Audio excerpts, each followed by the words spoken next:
ভোটের আগে বাজকুল কলেজের সামনে বোমাবাজির ঘটনা, সেই ঘটনাতেই তৃণমূল প্রার্থীকে গ্রেফতার করা হলো। খেজুরি বিধানসভার তৃণমূল প্রার্থী রবীনচন্দ্র মণ্ডল গ্রেফতার। ধৃত ভগবানপুর তৃণমূল কংগ্রেসের ব্লক সভাপতি। কলকাতার আনন্দপুর থানা এলাকায় গা ঢাকা দিয়েছিলেন অভিযুক্ত তৃণমূল নেতা বলে খবর পুলিশ সূত্রে।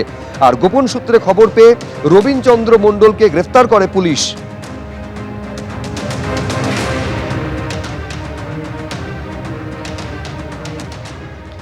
এবার মেদিনীপুরের ছবি আপনাদের সামনে রাখবো, যেখানে অশান্তির অভিযোগে গ্রেফতার করা হয়েছে তৃণমূল নেতাকে। ভোটের ফল বেরোতে এলাকায় অশান্তি, আর সেই অশান্তির ঘটনাতে গ্রেফতার তৃণমূল নেতা। অভিযুক্ত তৃণমূল নেতা মেদিনীপুর শহর তৃণমূলের প্রাক্তন সভাপতি বিশ্বনাথ পাণ্ডব। পুলিশের জালে তৃণমূল নেতা সহ তার ছেলে এবং ভাইপো।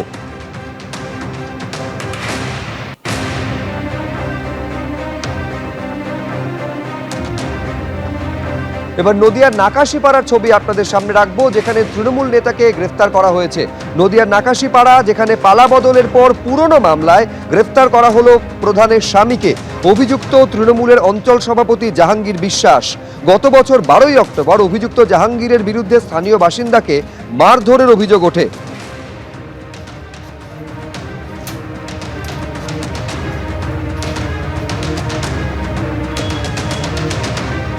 উত্তর 24 পরগনার জগদ্দলের ছবি রাখবো আপনাদের সামনে, যেখানে পুলিশের গাড়িতে হামলার অভিযোগ, আর সেই ঘটনাতেই গ্রেফতার করা হলো তৃণমূল কাউন্সিলরকে। অভিযুক্ত ভাটপাড়া পুরসভার 17 নম্বর ওয়ার্ডের কাউন্সিলর মনোজ পাণ্ডে। 2024 সালে অগাস্টে মেঘনা মোড়ে পুলিশের গাড়িতে হামলার অভিযোগ ওঠে।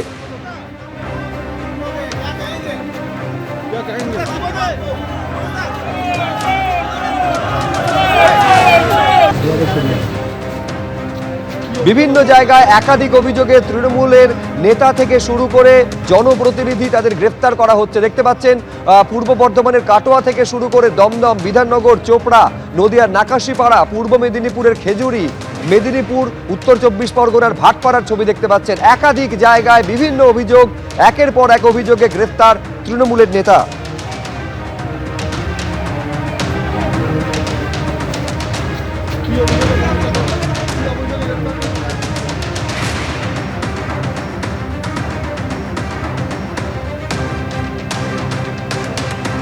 উত্তরপ্রদেশের প্রয়াগরাজ থেকে গ্রেফতার করা হয়েছে বর্ধমান দক্ষিণের প্রাক্তন তৃণমূল বিধায়ক খোকন দাসকে।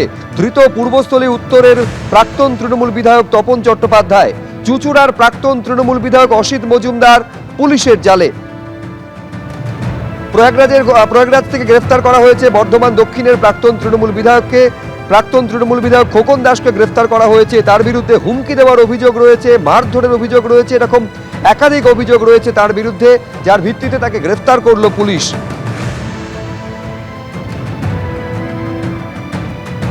অন্যদিকে পূর্বস্থলীর ছবি আপনাদের সামনে রাখবো। পূর্বস্থলী উত্তরের যিনি প্রাক্তন তৃণমূল বিধায়ক, তার বাড়ি থেকে উদ্ধার হয়েছে ত্রাণ সামগ্রী। গ্রেফতার করা হলো তাকে। প্রাক্তন তৃণমূল বিধায়ক তপন চট্টোপাধ্যায়কে গ্রেফতার করেছে পুলিশ।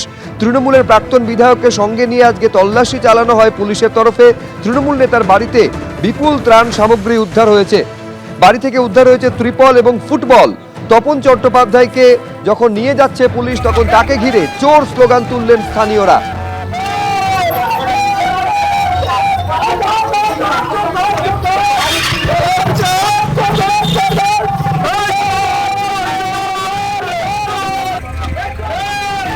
তাকে সঙ্গে নিয়ে যখন পুলিশ তল্লাশি চালায়, তার বাড়িতে প্রচুর পরিমাণে ত্রাণের ত্রিপল উদ্ধার হয় এবং উদ্ধার হয় ফুটবল। দেখছেন ছবি। তৃণমূলের প্রাক্তন বিধায়ক তপন চট্টোপাধ্যায়ের বাড়িতে এই সময় দেখা যাচ্ছে সেখানে তল্লাশি চলছে। কেন্দ্রীয় বাহিনী রয়েছে, পূর্বস্থলী থানার পুলিশ, সেখান থেকে দেখা যাচ্ছে যে প্রচুর ত্রাণ সামগ্রী উদ্ধার করছে। একবারে তিরপল, সেই ছবি দেখাবো যে তার যে বাড়ি, সেই বাড়ির ভিতর থেকে কিন্তু এইভাবে একের পর এক তিরপল সেগুলো কিন্তু দেখা যাচ্ছে। এবং একটু ক্যামেরা পার্সনকে বলবো দেখানোর জন্য যে আমরা দেখতে পাচ্ছি তপন চট্টোপাধ্যায় তিনিও কিন্তু বসে রয়েছেন এবং তার সামনেই কিন্তু এইভাবে একের পর এক তিরপল নিয়ে যাওয়া হচ্ছে। ত্রাণ সামগ্রী পাঠিয়েছিল প্রশাসন, রাজ্য সরকার পাঠিয়েছিল, সেই সময়ে প্রাক্তন বিধায়ক তপন চট্টোপাধ্যায়কে পাঠিয়েছিল, সেই সময় তিনি বিধায়ক ছিলেন, এবং সেগুলো এখানে পাঠানো হয়েছে। এবং এখানেই প্রশ্ন উঠছে যে এত তিরপল কিভাবে তার বাড়িতে মজুত হয়েছে সেই প্রশ্ন কিন্তু ইতিমধ্যেই উঠতে শুরু করেছে। প্রথমে তার বাড়ি থেকে একাধিক এরকম ত্রাণ সামগ্রী উদ্ধার হয়, পূর্বস্থলী থানায় নিয়ে যায়। সেখানে জিজ্ঞাসাবাদের পর জানতে পারে তার বাড়ির ভেতরে আরেকটা ঘরের মধ্যে এগুলো লোকানো রয়েছে এবং এর পরেই পুলিশ এসে সেখানে তল্লাশি চালাচ্ছে। সেই ছবি দেখাবো। পূর্বস্থলী থানা পুলিশ যেমন রয়েছে, একেবারে কেন্দ্রীয় বাহিনী সেখানে ঘিরে রয়েছে পুরো বাড়ি এবং এই জিনিসপত্র উদ্ধার করা হচ্ছে। ইতিমধ্যে সিজার লিস্ট তৈরি করা হচ্ছে, কি পাওয়া গিয়েছে সেটাও কিন্তু সিজার লিস্ট তৈরি করা হচ্ছে এবং আরও কিছু আছে নাকি সেটাও জানার চেষ্টা করা হচ্ছে। রানা দাস, এবিপি আনন্দ, পূর্ব বর্ধমান। এবারের বিধানসভা নির্বাচনে তাকে প্রার্থী না করায় তপন চট্টোপাধ্যায় তিনি দলের বিরুদ্ধে ক্ষোভ উগরে দিয়েছিলেন। এরপর ভোটের ফলাফলে তৃণমূলের ভরাডুবি হওয়ার পর 3টি পাঁঠা নিয়ে তিনি চলে গেছিলেন মন্দিরে। মনস্কামনা পূরণ হওয়ার জন্য পুজো দিয়েছিলেন তিনি। সেগুলির গলায় ঝোলানো ছিল কাগজ, তাতে নাম লেখা ছিল স্বপন দেবনাথ, রবীন্দ্রনাথ চট্টোপাধ্যায় এবং অরূপ বিশ্বাস।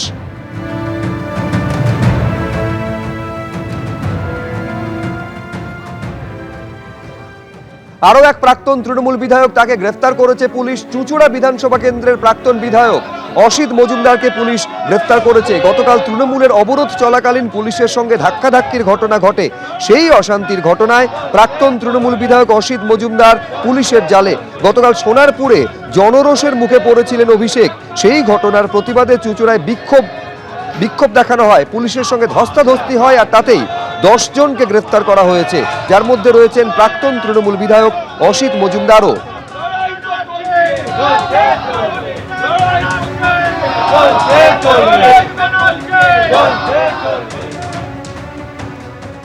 একশো দিনের টাকা আত্মসাতের অভিযোগ। পূর্ব বর্ধমান জেলার তৃণমূল নেতাকে গ্রেফতার করল পুলিশ। পূর্ব বর্ধমান জেলার তৃণমূল নেতা, তার বিরুদ্ধে অভিযোগ 100 দিনের টাকা আত্মসাতের জন্য ভুয়ো অ্যাকাউন্ট খুলে তিনি আত্মসাৎ করেছেন। এই জেলার তৃণমূলের সাধারণ সম্পাদক দিগন্ত পাল, ধৃত তৃণমূল নেতার সহযোগীদের মারধর পর্যন্ত করা হয়। দেখছেন ছবি।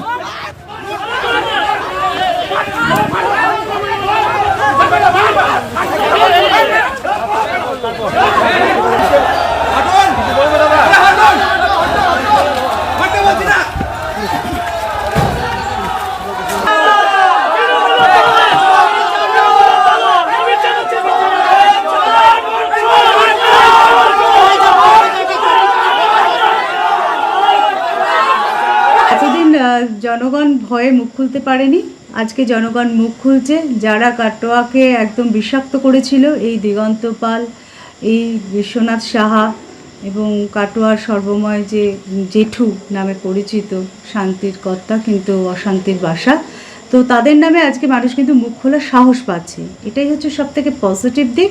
আর মানুষ যখন একবার মুখ খোলার সাহস পেয়েছে, সব মানুষ মুখ খুলবে আস্তে আস্তে। দুর্নীতির যে আখড়া, সেটা কিন্তু সাধারণ মানুষ ভয় থেকে মুক্ত হয়ে তুলে ধরবে এবং এতে আরও অনেক কিছু আমাদের কাটোয়াবাসীর এখনও দেখার বাকি আছে। বর্ধমান জেলা জুড়েই, সারা বর্ধমান কেন গোটা পশ্চিমবাংলাতেই এরকম রাজনৈতিক প্রতিহিংসা বশত তৃণমূল কংগ্রেসের নেতৃস্থানীয় কর্মীদের গ্রেপ্তার করা হচ্ছে এবং এ নিয়ে আমাদের একটা ফ্যাক্ট ফাইন্ডিং টিম এসেছিল এবং আমরাও থেকে এসপি সাহেবের কাছে তার দৃষ্টিগোচর করেছিলাম যে যাদের নামে কোনো অভিযোগ নেই, সাজিয়ে অভিযোগ করে তাদের গ্রেপ্তার করা হচ্ছে, এগুলো যাতে না হয়। সেক্ষেত্রে এসপি সাহেব বলেছেন যে না, এগুলো আর হবে না। কিন্তু কার্যক্ষেত্রে দেখা যাচ্ছে সেগুলো যথারীতি হচ্ছে, মূলত রাজনৈতিক প্রতিহিংসা থেকে, অথবা হয়তো তারা ভাবছে যে এইভাবে তৃণমূল কংগ্রেসকে দমিয়ে রাখা যাবে। এই ঘটনায় তো আগে আপনারও নাম রয়েছে, সেটা তো আমি এখন দেখিনি, থাকতেও পারে। কি মানে প্রতিরোধ কিভাবে করবেন? প্রতিরোধ তো আমাদের তো সেইভাবে করার কিছু ক্ষমতা নেই, আমরা গণতান্ত্রিক পদ্ধতিতে চলবো। এবিপি আনন্দ, এগিয়ে থাকে, এগিয়ে রাখে।